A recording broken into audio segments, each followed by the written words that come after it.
Hey guys, this is Varsha and welcome to VSP classes. इसके पहले हमने एक वीडियो में पढ़ा था उपसर्ग के बारे में, उसके भेद के बारे में और उसको पहचानने की ट्रिक पढ़ी थी। और एक वीडियो में हमने प्रत्यय के बारे में पढ़ा था कि प्रत्यय होते क्या हैं, ये कितने प्रकार के होते हैं। तो देखिए, उपसर्ग के बारे में हमने बात करी थी कि उपसर्ग जो होते हैं वो किसी भी शब्द के पहले लगते हैं और प्रत्यय जो होते हैं वे किसी भी शब्द के बाद में लगते हैं। ठीक है, तो इससे रिलेटेड आज हम 30 मोस्ट इम्पॉर्टेंट क्वेश्चन को डिस्कस करेंगे जो कि प्रीवियस ईयर के एग्जाम में पूछे हुए हैं। ठीक है, तो आज हम जो 30 महत्वपूर्ण प्रश्नों की चर्चा इस प्रश्न में करने वाले हैं, इससे आपका उपसर्ग और प्रत्यय दोनों जो है ये क्रिस्टल क्लियर हो जाएगा और आने वाले एग्जाम में उपसर्ग और प्रत्यय से अगर एक भी क्वेश्चन आएगा तो वो गलत नहीं होगा। तो देखिए, ये ऐसे क्वेश्चन होंगे आज के सेशन में जो कि एग्जाम में बार बार पूछे गए हैं और ये सभी परीक्षाओं के लिए जिसमें भी हिंदी पूछी जाती है और हिंदी अगर पूछी जा रही है तो वो उपसर्ग और प्रत्यय के बिना क्वेश्चन नहीं बन सकता है। ठीक है, तो ये सभी परीक्षाओं के लिए बहुत ही महत्वपूर्ण है ये वीडियो। तो वीडियो को पूरा देखिएगा और 30 मोस्ट इम्पॉर्टेंट क्वेश्चन को इसमें कवर किया गया है। तो प्लीज़ कमेंट करके ज़रूर बताइएगा कि आपके 30 में से कितने क्वेश्चन सही हुए हैं। और अगर आपको ये वीडियो पसंद आएगा तो प्लीज़ वीडियो को लाइक और शेयर कर दीजिएगा, चैनल को सब्सक्राइब कर दीजिएगा, बेल आइकन को प्रेस कर लीजिएगा ताकि लेटेस्ट नोटिफिकेशन आपको मिलती रहे। आइए शुरू करते हैं उपसर्ग और प्रत्यय के क्रम में। हमारा पहला क्वेश्चन है, सावधानी शब्द में प्रयुक्त प्रत्यय कौन सा है। अब ध्यान दीजिए, पहले यहाँ पूछा क्या जा रहा है। तो यहाँ बात करी जा रही है प्रत्यय की, और प्रत्यय हमने बताया कि बाद में किसी भी शब्द के बाद में जो अंत में लगता है वही होता है हमारा प्रत्यय। तो ए ऑप्शन है अवन, बी ऑप्शन है धानी और सी ऑप्शन है ई और डी ऑप्शन है बड़ी। शब्द क्या है? सावधानी। ठीक है, तो एक बार पहले आप देखिए कि सावधानी में प्रत्यय कौन सा है। तो आप देख पा रहे होंगे कि जो लास्ट में खत्म हो रहा है जो शब्द वो ई पे खत्म हो रहा है। ठीक है, अब सावधानी में क्योंकि बड़ी ई की मात्रा है तो यहाँ बड़ी ई हो जाएगा। देखिए, छोटी ई बड़ी दोनों दिया गया है, लेकिन सावधानी में बड़ी ई की मात्रा है तो यहाँ पे fourth option will be right answer. ठीक है, तो देखिए कितने इजी वे में हमने देख लिया कि सावधानी में कौन सा प्रत्यय लगा हुआ है। चलिए नेक्स्ट क्वेश्चन पे चलते हैं। अवनत शब्द में प्रयुक्त उपसर्ग कौन सा है। अब पिछले क्वेश्चन में हमने देखा कि प्रत्यय पूछा है। अब इसमें इस क्वेश्चन में क्या पूछ रहा है? उपसर्ग, यानी कि जो पहले लगता है। तो एक शब्द आपके सामने है अवनत। ठीक है, तो फर्स्ट ऑप्शन है अव, सेकेंड ऑप्शन है अ, थर्ड ऑप्शन है अवन और फोर्थ ऑप्शन है नत। तो आपको बताना है कि अवनत में कौन सा उपसर्ग लगा है। तो हमने बताया था कि जब भी उपसर्ग आपको पता करना है कि इसमें कौन सा उपसर्ग है तो आप उस शब्द का संधि विच्छेद कर लीजिए, शब्द को तोड़ कर देखिए। तो अगर आप अवनत का संधि विच्छेद या उसको तोड़ेंगे तो अव प्लस नत हो जाएगा। ठीक है, अव प्लस नत हो जाएगा। तो यहाँ पे जो राइट आंसर हो जाएगा फर्स्ट ऑप्शन सही आंसर हो जाएगा हमारा। यहाँ पे अव उपसर्ग लगा हुआ है। ठीक है, चलिए नेक्स्ट क्वेश्चन पे चलते हैं। पुरोहित में कौन सा उपसर्ग है। इस टाइप का एक क्वेश्चन जरूर पूछा जाता है क्योंकि आपको ये देखने में लग रहा होगा कि यहाँ पे कुछ लोग बोल देंगे कि पुर उपसर्ग लगा है। ठीक है, लेकिन ये बहुत इंपॉर्टेंट क्वेश्चन है और इसी सारे क्वेश्चन में हमें कंफ्यूज किया जाता है एग्जाम में। ठीक है, तो हमें बिल्कुल भी कंफ्यूज नहीं होना है और उपसर्ग और प्रत्यय को बहुत ही बेहतर तरीके से आज हमें समझ लेना है और क्वेश्चन के माध्यम से आप बहुत ही अच्छे तरीके से इसको समझ सकते हैं। ठीक है, तो देखिए फर्स्ट ऑप्शन है पुरह, सेकेंड ऑप्शन है पुर, थर्ड ऑप्शन है पुरस और फोर्थ ऑप्शन है पुरा। तो पुरोहित में कौन सा उपसर्ग लगा है? पुरह लगा है। ठीक है, क्योंकि देखिए अगर आप पुरोहित का संधि विच्छेद करेंगे तो यहाँ हो जाएगा पुरह प्लस हित। ठीक है, पुरह प्लस हित। अब आप कमेंट करके बताइएगा कि इसमें संधि कौन सी है। पुरह प्लस हित ये संधि विच्छेद हो जाएगा, इसमें संधि कौन सी है? संधि का लेक्चर करवा दिया गया है, उससे रिलेटेड जितने भी मोस्ट इंपॉर्टेंट क्वेश्चन थे उसको भी कवर कर दिया गया है। तो प्लीज़ आप लोग कमेंट करके बताइएगा कि पुरह प्लस हित यानी पुरोहित में कौन सी संधि है। ठीक है, और यहाँ जो हमारा राइट आंसर हो जाएगा वो है A option. Clear. Next question है, संस्कार शब्द में किस उपसर्ग का प्रयोग हुआ है। ये भी बहुत इंपॉर्टेंट है, इस टाइप के भी क्वेश्चन हमें देखने को एग्जाम में मिल जाते हैं। तो देखिए संस्कार शब्द में किस उपसर्ग का प्रयोग हुआ है ये बताना है। फर्स्ट ऑप्शन है सम्स और सेकंड ऑप्शन है सन्स, थर्ड ऑप्शन है सम और फोर्थ ऑप्शन है सम, जबकि थर्ड में हलंत लगा है माँ के नीचे और फोर्थ ऑप्शन में हलंत नहीं लगा है। तो देखिए उपसर्ग पूछा गया है यानी कि जो पहले लगा है, और उपसर्ग अगर आपको पता करना है कि कौन सा है तो सबसे पहले आप इसको तोड़ दीजिए यानी कि इसका विच्छेद कर दीजिए। तो अगर हम संस्कार का संधि विच्छेद करेंगे तो ये हो जाएगा सम, लेकिन ध्यान दीजिएगा सम माँ के नीचे हलंत जरूर रहेगा, सम प्लस कार, ठीक है, तो क्या हो जाएगा संस्कार। तो यहाँ पे हमारा उपसर्ग कौन सा हुआ, यहाँ पे third option will be right answer. लेकिन इतना ज़रूर ध्यान दीजिएगा कि हलंत बिना हलंत के आप वहाँ पे ऑप्शन मार्क मत कीजिएगा, वरना आपके 1 नंबर ऐਵੇਂ ही चले जाएंगे, ठीक है, क्योंकि आपको लगेगा कि अरे मैंने तो पढ़ा था कि सम है, लेकिन याद रखिएगा कि माँ के नीचे हलंत रहेगा, ठीक है। चलिए नेक्स्ट क्वेश्चन है, निम्नलिखित में किस शब्द में उपसर्ग नहीं है, ठीक है। 4 शब्द आपको दिए गए हैं, 4 ऑप्शन है आपके सामने, इसमें से किस शब्द में उपसर्ग नहीं है। तो देखिए यहाँ पे फर्स्ट ऑप्शन है प्रभाव, और अगर हम उपसर्ग की बात करें तो उपसर्ग पहले लगते हैं, तो यहाँ पे कौन सा उपसर्ग लग गया, प्र उपसर्ग लग गया, ठीक है। अगर हम पराजय की बात करें, ठीक है, तो पराजय में भी उपसर्ग लगा हुआ है, तो परा में कौन सा उपसर्ग हो जाएगा, सॉरी पराजय में कौन सा उपसर्ग हो जाएगा, तो यहाँ पे परा उपसर्ग हो जाएगा, यानी इसमें भी उपसर्ग लगा है और इसमें भी। अब हम थर्ड ऑप्शन पे चलते हैं ओढ़ना। तो देखिए ओढ़ना में उपसर्ग नहीं लगा है, और यहाँ हमसे पूछा गया है कि किस शब्द में उपसर्ग नहीं है। और फोर्थ ऑप्शन देख लेते हैं अपवाद, तो अपवाद में अप उपसर्ग लग गया है, ठीक है। अब आप लोग कमेंट करके बताइएगा कि ओढ़ना में कौन सा क्या लगा है, प्रत्यय अगर लगा है तो इसमें कौन सा प्रत्यय लगा है, और थर्ड ऑप्शन आपका राइट आंसर हो जाएगा, ठीक है। नेक्स्ट क्वेश्चन पे चलते हैं, किस शब्द में आ उपसर्ग नहीं है। 4 ऑप्शन आपके सामने है, किस शब्द में आ उपसर्ग नहीं लगा। अब उपसर्ग ही आपको बता दिया है, लेकिन ये बताना है कि किस में वो उपसर्ग नहीं लगा है। फर्स्ट ऑप्शन है आजन्म, ठीक, तो आजन्म में आप लोग देख रहे होंगे कि आ उपसर्ग लगा है। आगमन, तो गमन में भी, गमन एक मूल शब्द है, इसमें आ उपसर्ग लग गया है, आप देख पा रहे होंगे स्टार्टिंग में लगा भी है। लेकिन आदरणीय, आदरणीय में उपसर्ग नहीं लगा है, बल्कि ई प्रत्यय लगा है। ध्यान से सुनिएगा, ई प्रत्यय लगा है किसमें, आदरणीय में, यहाँ उपसर्ग नहीं लगा है। और आकर्षक में भी आप देख पा रहे होंगे कि आ उपसर्ग आपको स्टार्टिंग में ही दिख जा रहा है, ठीक है। तो राइट आंसर जो हमारा हो जाएगा वो है third option. Clear. Next question, उच्चारण शब्द में कौन सा उपसर्ग है। अब यहाँ भी उपसर्ग पूछा गया है, तो सबसे पहले आप इसका विच्छेद करिए। अगर आप इसका विच्छेद करेंगे तो यहाँ हो जाएगा उत प्लस चारण, लेकिन फिर आपको ध्यान रखना है कि उत ता के नीचे आपको हलंत जरूर लगाना है। अगर आप जल्दीबाजी में ता के नीचे हलंत लगाना भूल गए तो आपका क्वेश्चन एक गलत हो सकता है, ठीक है। तो यहाँ पे देखिए फर्स्ट ऑप्शन उ, सेकंड ऑप्शन उत, थर्ड ऑप्शन उच्च और फोर्थ ऑप्शन है उच्च। तो हमारा second option will be right answer, उत उपसर्ग लगा है किसमें, उच्चारण में।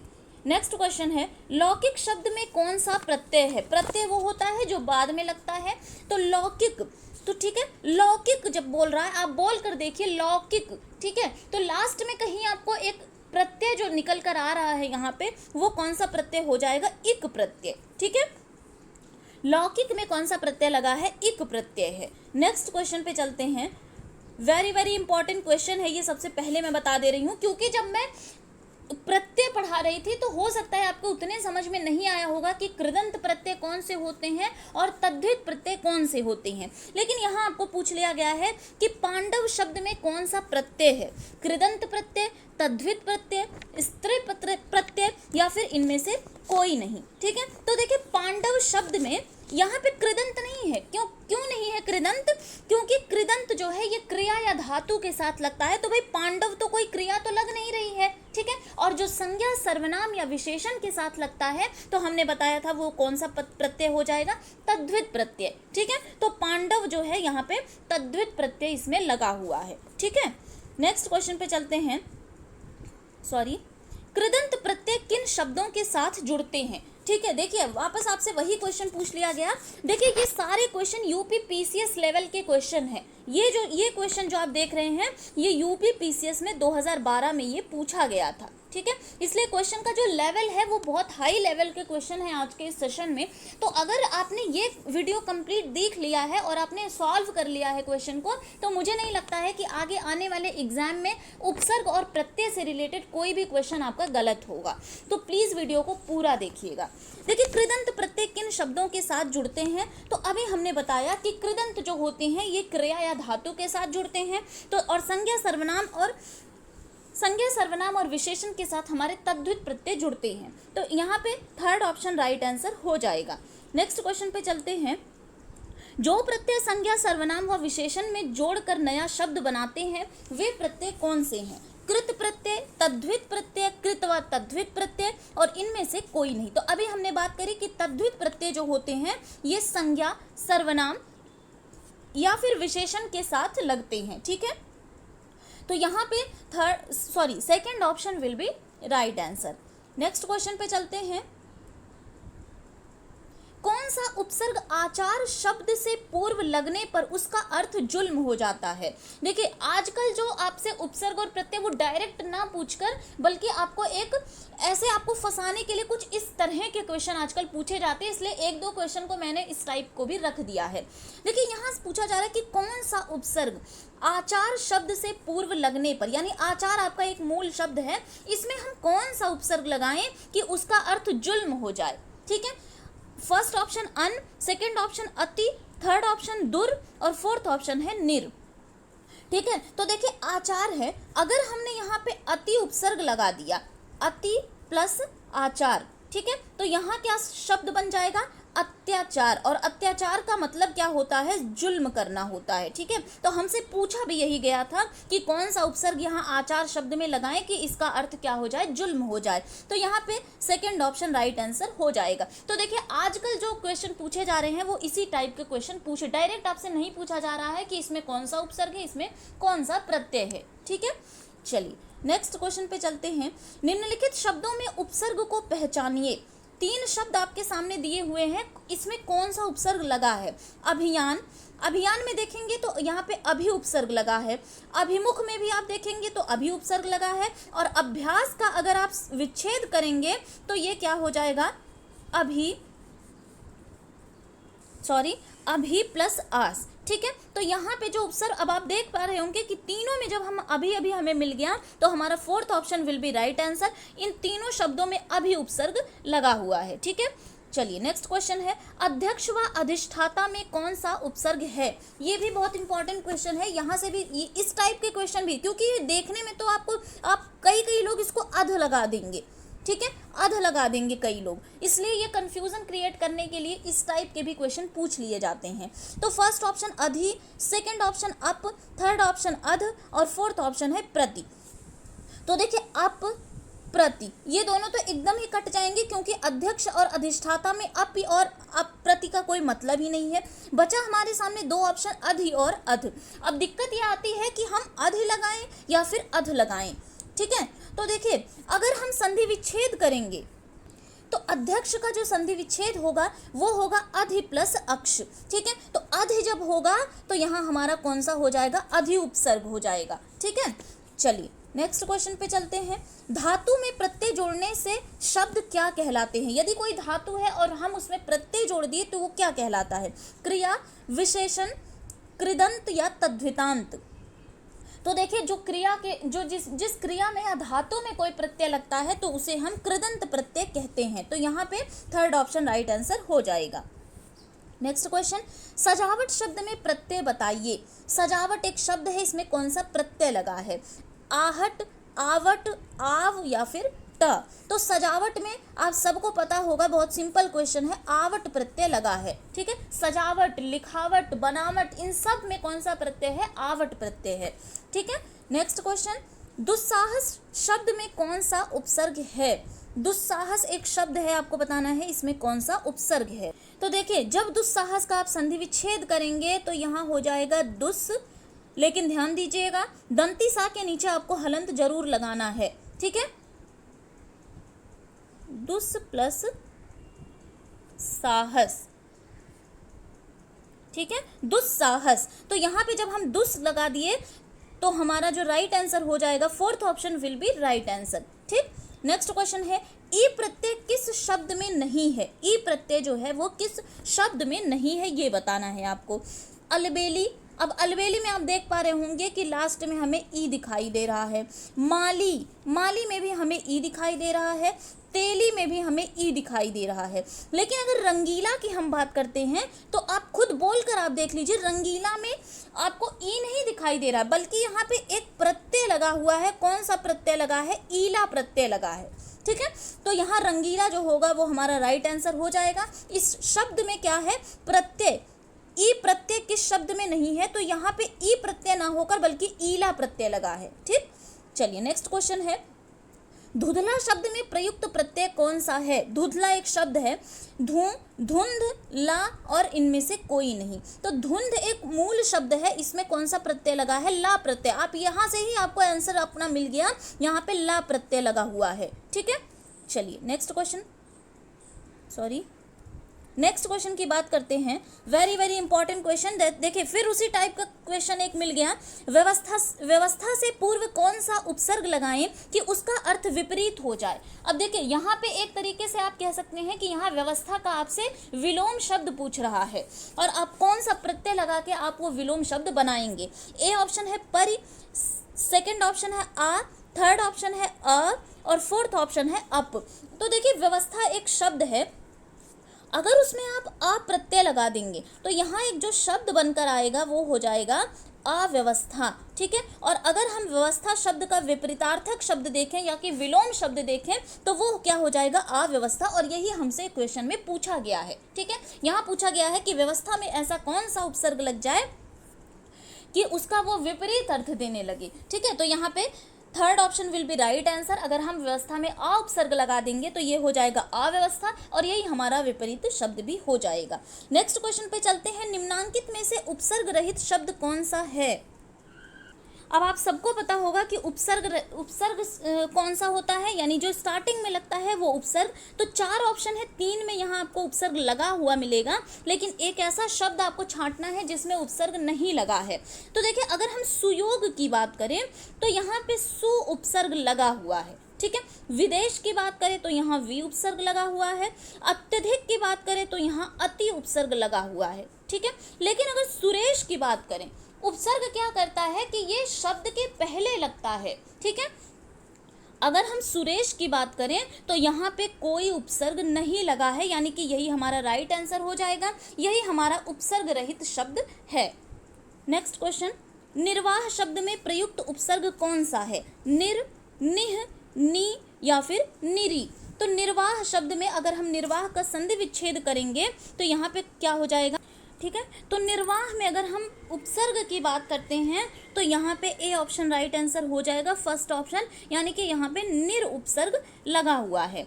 नेक्स्ट क्वेश्चन पे सब चलते हैं, किस शब्द में आवा प्रत्यय नहीं है? यानी चार शब्द आपके सामने हैं, किसमें आवा प्रत्यय नहीं लगा है? तो देखिए लावा, चढ़ावा, बुलावा और दिखावा। अब आप देख पा रहे होंगे चढ़ावा में भी आवा है, बुलावा में भी आवा है और दिखावा में भी आवा है, लेकिन लावा में आवा प्रत्यय नहीं लगा है। तो हमारा राइट आंसर जो हो जाएगा, फर्स्ट ऑप्शन हमारा राइट आंसर हो जाएगा। ऑल राइट, नेक्स्ट क्वेश्चन पे चलते हैं, निम्नलिखित पद इक प्रत्यय लगने से बने हैं, इनमें से कौन सा पद गलत है? यानी कि चारों ऑप्शन इक प्रत्यय से बने हुए हैं, लेकिन कोई एक जो है वो उसमें इक प्रत्यय नहीं लगा है। तो दैविक, पक्षिक, सामाजिक और भौमिक। तो देखिए दैविक में इक प्रत्यय बिल्कुल लगा हुआ है। ठीक है, सामाजिक में आप सबको पता है कि इक प्रत्यय लगा है और भौमिक में भी कौन सा प्रत्यय? इक प्रत्यय लगा है, लेकिन पक्षिक में इक प्रत्यय नहीं लगा है और यही हमारा राइट आंसर हो जाएगा। नेक्स्ट क्वेश्चन पे चलते हैं, जो शब्दांश शब्दों के अंत में जुड़कर अर्थ में परिवर्तन लाए उन्हें हम क्या कहते हैं? अंत में जो जुड़ता है उसे हम क्या कहते हैं? समास, उपसर्ग, प्रत्यय या फिर अव्यय। तो जो अंत में जुड़ता है उसको हम प्रत्यय कहते हैं। Third option will be right answer. Got it? Next question पे चलते हैं, प्रख्यात में प्रयुक्त उपसर्ग कौन सा है? आत, प्र, त या फिर प्रख। तो प्रख्यात में आप देख पा रहे होंगे स्टार्टिंग में ही आपको दिख गया है प्र उपसर्ग है। ठीक है, सेकेंड ऑप्शन हमारा राइट आंसर हो जाएगा। नेक्स्ट क्वेश्चन पे चलते हैं। प्रत्युत्पन्नमत शब्द में कौन सा उपसर्ग है? प्र, प्रति, प्रत्यु या फिर इनमें से कोई नहीं। तो देखिए, अगर हम इसका संधि विच्छेद करेंगे, इसको तोड़ेंगे, तो यहाँ पे हो जाएगा प्रति प्लस उत्पन्नमति। ठीक है, तो यहाँ पे कौन सा उपसर्ग हो जाएगा? प्रति उपसर्ग आपका राइट आंसर हो जाएगा। क्लियर। नेक्स्ट क्वेश्चन पे चलते हैं। गमन शब्द का विपरीतार्थक बनाने के लिए आप किस उपसर्ग का प्रयोग करेंगे? यानी एक शब्द है गमन, उसको कैसे आप विपरीतार्थक बनाएंगे, कौन सा उपसर्ग लगाएंगे?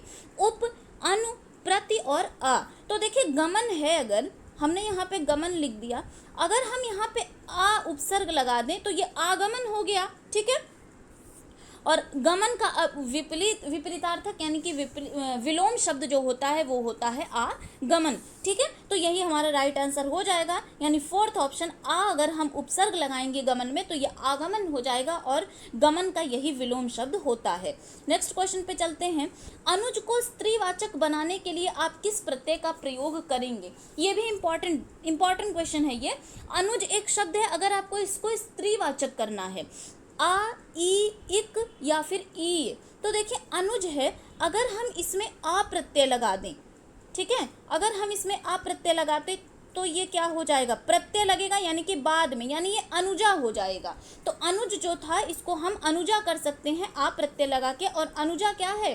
स्त्रीवाचक है। ठीक है, तो यहाँ पे first option will be right answer.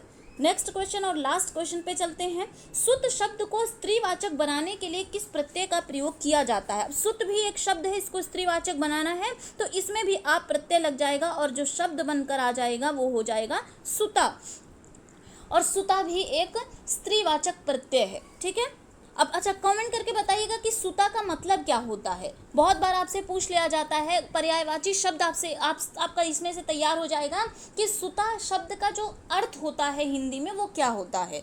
Comment करके लास्ट में ज़रूर बताइएगा। तो ये थे आज के टॉप 30 मोस्ट इंपॉर्टेंट क्वेश्चन जो कि हमने उपसर्ग और प्रत्यय से लिए हुए हैं। तो उम्मीद करती हूँ कि आपके क्वेश्चन अच्छे से गए होंगे। पहले एक बारी अच्छे से क्वेश्चन को आप पढ़िए, उसके बाद आंसर टिक करिएगा। ठीक है, तो लास्ट में ज़रूर बताइएगा कि 30 में से आपके कितने क्वेश्चन सही हुए हैं। और अगर वीडियो पसंद आई होगी तो वीडियो को लाइक और शेयर कर दीजिएगा, चैनल को सब्सक्राइब कर दीजिएगा, बेल आइकन को प्रेस कर लीजिएगा ताकि वीडियो की लेटेस्ट नोटिफिकेशन आपको मिलती रहे। Thank you.